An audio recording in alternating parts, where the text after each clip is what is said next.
Ok, donc je vais me présenter un petit peu. Donc je m'appelle Agnès Crépet. J'ai eu un parcours assez classique. J'ai fait des études en intelligence artificielle et ensuite en génie logiciel. Et mon premier emploi, je l'ai pris dans un éditeur de logiciels, chez un éditeur de logiciels, où j'étais ingénieur développement. J'ai eu ensuite plusieurs expériences professionnelles. J'ai travaillé dans une ESN, ce qu'on appelait avant une SS2I, ESN pour entreprise du service numérique. Donc j'étais consultante chez eux, architecte logiciel. Donc ça me donnait un petit peu une connaissance métier sur ce que c'est que de faire de la prestation pour des clients dans l'IT. Et ensuite, j'ai rejoint, pour avoir une autre expérience, la DSI d'un groupe pharmaceutique, les laboratoires Boiron, donc pour avoir une expérience de qu'est-ce que c'est que de faire de l'informatique interne pour un grand groupe.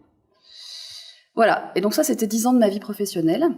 Et au bout de 10 ans, on a fait un break avec mon conjoint, on est parti refaire un tour du monde. En revenant de ce tour du monde, j'y reviendrai dans mon témoignage, on a décidé de monter une société avec d'autres personnes qui travaillent dans l'IT, d'autres personnes à profil technique. Une société qui s'appelle Ninja Squad, on l'a montée en 2012. Et l'objectif, c'était de pouvoir créer une société sur base coopérative, même si c'est pas vraiment une scope, mais en tout cas sur base coopérative, de choisir un petit peu plus nos clients et notre manière de travailler. Donc, pour la petite blague, un d'entre nous, Cédric, fait son deuxième tour du monde et il travaille en remote, là en ce moment, depuis la Pentagonie. Voilà. Donc ça, c'est des choix de vie qui nous paraissaient de plus en plus importants. Et on voulait être, pouvoir avoir un équilibre de vie professionnel, personnel plus satisfaisant. Et puis, il y a 2 ans et demi, j'ai continué Ninja Squad, mais en ayant également un autre travail, 4 jours par semaine, dans une école d'ingénieurs qui s'appelle Mines Saint-Étienne, où j'ai fini mes études il y a 15 ans, et j'y suis revenue pour travailler sur plusieurs aspects, et notamment l'innovation pédagogique, donc essayer de faire en sorte que les cours, les formats de cours soient un petit peu différents, essayer d'apporter dans l'enseignement une approche plutôt learning by doing, etc. Donc il y a beaucoup de boulot à faire, mais en tout cas on essaye de travailler cette approche-là, puis je donne des cours d'informatique, et également des cours autour de Lean Startup, etc., des méthodes agiles de création d'entreprise. Voilà, ça c'est pour mon parcours. J'ai plutôt un profil technique, donc j'ai eu un titre de Java Champion en 2012, donc qui est décerné pour plusieurs personnes qui œuvrent autour du langage de programmation Java.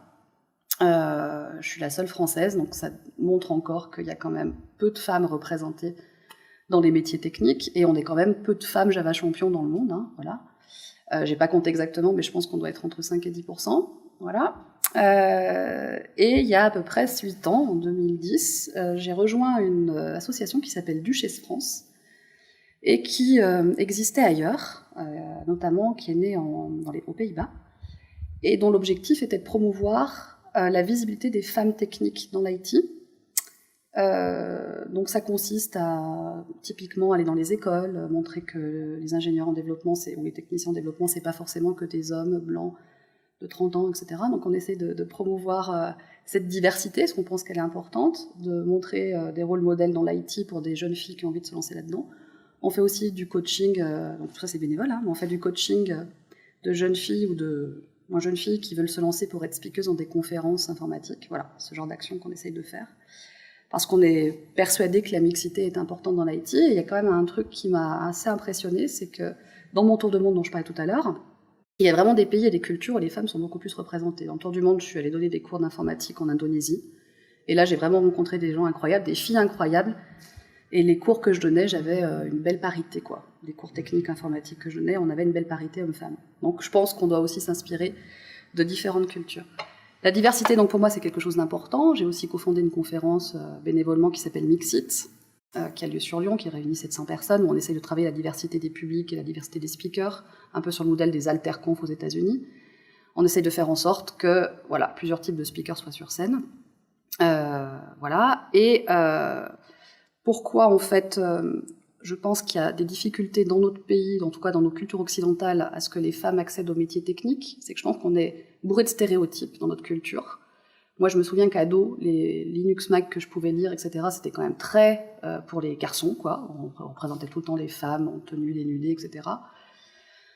Si je fais référence à un logiciel que j'affectionne pas particulièrement, qui s'appelle WinDev, vous regardez les pubs de WinDev, c'est quand même assez dégradant pour la femme, donc je peux comprendre que ces jeunes filles ne soient pas attirées par ça. Je parlais de l'Indonésie tout à l'heure. En Indonésie, les jeunes filles sont amenées à réparer les voitures comme les jeunes garçons, par exemple. Donc je pense que dans notre culture aussi, on éloigne un peu les filles de la technique. Donc je pense qu'il y a une vraie remise en question à faire au niveau de notre société sur comment inclure un peu plus les femmes dans ces métiers techniques en travaillant sur la manière dont on communique et la manière dont on éduque.